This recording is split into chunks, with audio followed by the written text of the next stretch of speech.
T'as eu un élan de motivation, tu t'es inscrit à la salle et au final, t'as abandonné. Mais la réalité, c'est pas que tu manques de discipline ou quoi que ce soit. On t'a juste bousillé le cerveau. J'ai été comme toi moi aussi. J'ai abandonné en 2020 et ce qui nous manquait à toi et moi, c'est qu'on devait désapprendre et revenir aux vraies bases, celles que plus personne ne t'explique. Et dans cette vidéo, justement, je vais te montrer les seules choses que tu dois mettre en place pour réussir ta reprise en musculation à 100%. Mais avant de commencer, je veux que tu fasses quelque chose pour moi. Vide ton cerveau. Oublie tout ce que tu crois connaître et on repart ensemble de zéro. Tu vas voir, c'est beaucoup plus simple que ce que tu crois.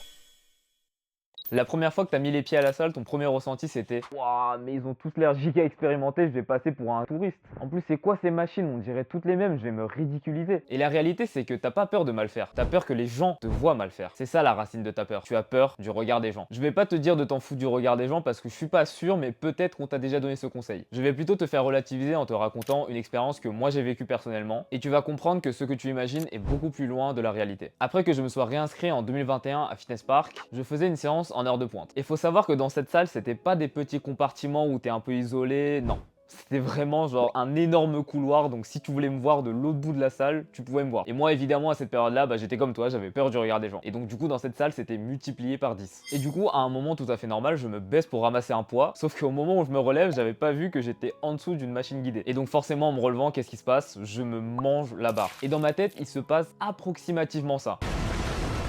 Et à ce moment-là, je me préparais déjà à affronter le regard de 56 êtres humains juste devant moi. Donc là, je vois la tête en souffrance absolue parce que ça faisait giga mal. Et là, devine quoi? Personne n'a fait gaffe à ce qui vient de m'arriver. Et vraiment, depuis ce jour-là, ça m'a vacciné contre le regard des gens. Bon, en gros, dis-toi, il y a beaucoup moins de personnes qui te regardent que tu ne le penses. Et quand ils te regardent, c'est juste quelques secondes parce que tu es dans leur champ de vision pendant leur temps de repos. Maintenant, la deuxième raison qui fait que tu as peur, c'est que tu as peur de mal faire les exercices. Bon, je vais pas te détailler tous les exercices parce que c'est pas le plus important et c'est pas ça qui te fait abandonner en premier lieu. Mais si tu restes jusqu'à la fin de la vidéo, j'ai un petit cadeau pour toi par rapport à ça. Maintenant, avant de poursuivre, laisse-moi te dire que c'est sur ces détails que 90% des gens abandonnent. Et toi, on va éviter ça. Tu as juste à appliquer étape par étape ce qui va suivre pour savoir quoi faire et tu n'as pas besoin de plus pour avoir des résultats. Et je vais même pas t'expliquer les termes parce que ça ne va pas t'aider, on va faire simple et efficace. Première étape, tu vas sur ce site, tu mets ton âge, ta taille, ton poids. Si tu connais pas, tu peux mettre approximativement. T'inquiète pas, ça va pas changer grandement les résultats à la fin. Tu valides. Maintenant, tu scrolles pour te retrouver ici où tu vas mettre ton coefficient d'activité. Donc c'est ta dépense. Je te mets à l'écran ce que représente environ chaque ligne. Maintenant, tu valides et avec ce résultat, tu as déjà fait 80% du travail sur ton alimentation. Je ne déconne même pas. Et c'est maintenant que tu vas comprendre pourquoi tu as échoué la dernière fois. Maintenant, on va regarder ce que toi tu manges actuellement. Tu vas demander à ChatGPT de générer une journée type. Là, le but c'est pas d'être parfait, c'est juste histoire d'avoir une idée si tu es à 1200 ou plutôt à 2500. Parce que là, je vais te dire quelque chose qui va te surprendre. Ok, donc maintenant ta mission, peu importe le résultat que tu as eu, tu vas venir te calquer très progressivement tous les 3 à 4 jours par palier de 150 calories jusqu'à arriver 200 calories en dessous du résultat que tu as eu. Pas 800, pas 1200, juste 200. J'insiste sur le progressivement parce que sinon, tu vas refaire la même erreur qu'avant. Maintenant qu'on sait combien tu dois consommer, il nous reste une seule question, comment tu vas y parvenir? Là, l'objectif c'est de ne pas rendre ça obsessionnel. Je vais te proposer deux méthodes, les deux sont assez flexibles et adaptables par rapport à ta vie et tes contraintes. Il y en a une où tu vas devoir traquer tes calories et l'autre non. Si ça te fait vraiment peur de traquer tes calories, tu peux commencer par ça. Cette méthode, ça va être d'utiliser un chat GPT personnalisé que j'ai créé justement pour ça.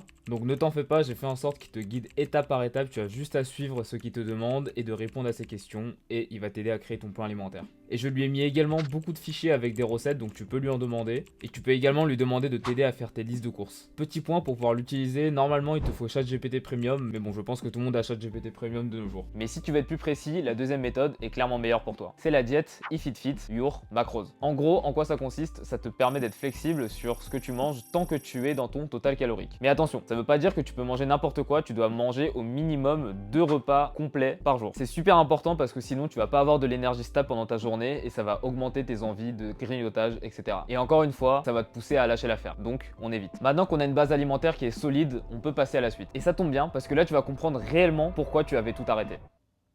Augmenter ta dépense. Encore une fois, 10K, 15K step, cardio fin de séance, tout ça, on oublie. Parlons de toi. On va augmenter ta dépense actuelle par palier de 1000 à 3000 pas par jour seulement pour savoir jusqu'où tu peux monter sans que ça devienne une réelle contrainte dans ta vie. Je vais te donner une règle d'or que tu dois absolument retenir et appliquer. L'apport et la dépense ne doivent jamais être modifiés en même temps. Pourquoi? Parce que regarde, à chaque fois ce que tu faisais, c'est augmenter ta dépense et de manger moins. C'est vrai ou pas? Sauf que c'est ça le piège dans lequel tu tombes à chaque fois. Tu ne réalises juste pas que tu en demandes plus à ton corps, mais tu lui apportes moins d'énergie. Résultat, tu abandonnes. C'est pour ça que je t'ai parlé d'abord de ton alimentation pour qu'elle soit assez haute pour éviter que tu te craches dès que tu commences à augmenter ta dépense. Et là, si tu as appliqué ce que je t'ai dit, tu te rends compte que tu vas pouvoir augmenter ta dépense et le fait d'augmenter ta dépense, tu vas demander plus d'énergie à ton corps. Donc, après, tu vas pouvoir en théorie augmenter ton apport tout en restant en déficit calorique. Et on n'oublie pas la règle d'or. Pendant que tu montes ta dépense, tes calories pour l'instant, tu n'y touches pas. D'abord, tu stabilises ta dépense, puis on augmente les calories. Et toujours progressivement. Bien joué, t'es pas tombé dans le piège cette fois-ci. Maintenant, recontextualisation. Avant, tu mourais de faim pour être en déficit calorique. Maintenant, tu vas pouvoir manger plus tout en restant en déficit calorique. C'est exactement ce que j'applique dans mon cas et sur mes coachés. Aussi simple que ça. Et quand tu expérimentes ça une fois, je t'assure que tu n'abandonnes plus jamais. Voilà, c'est comme ça que tu réussis ta reprise en musculation à 100% parce qu'en faisant comme je t'ai dit étape par étape, tu vas bien le vivre et si tu vis bien quelque chose, tu auras beaucoup moins de mal à le tenir sur le long terme. Donc, tu ne lâcheras pas l'affaire. Donc, je te récapitule. Il te faut un bon programme. Bon, ça, j'avoue, je t'en parle dans une autre vidéo, mais comme je te l'ai dit, c'est pas le point le plus important. Et surtout, c'est pas vraiment le même sujet. Après ça, on fait tout pour être juste en dessous du résultat que tu as eu avec le calculateur de 200 calories, je te rappelle, et progressivement. Et maintenant, quand tu auras atteint ce que tu t'es fixé ici, seulement maintenant, on augmente la dépense au plus haut possible. Et maintenant que ta dépense elle est stabilisée, on va pouvoir manger progressivement plus tout en restant en déficit calorique. Maintenant, la prochaine étape, je t'ai tourné une vidéo à part entière sur comment structurer ton programme. Parce que pareil que tout ce que je viens de te dire dans cette vidéo, on veut pas que le fait d'aller t'entraîner ce soit une corvée. Tu as investi de l'énergie, du temps et de l'argent. Déjà, c'est pas facile d'aller à la salle, alors le but c'est pas de rendre tes séances fades et ennuyeuses. Dans la prochaine vidéo, je te montre étape par étape comment créer ton programme parfait par rapport à ta situation. Celui où tu progresses et tu kiffes et celui où t'abandonnes pas. Elle apparaît juste ici à l'écran, donc clique dessus pour aller la voir. Ah, et concernant le petit cadeau que je t'ai cité plus tôt dans la vidéo, va voir dans la description, il y a un lien qui va t'emmener sur un fichier où je t'explique en détail les exercices de base en musculation. Et au pire, elle y sera aussi dans la prochaine vidéo, donc tu peux enchaîner. Allez, on se retrouve de l'autre côté.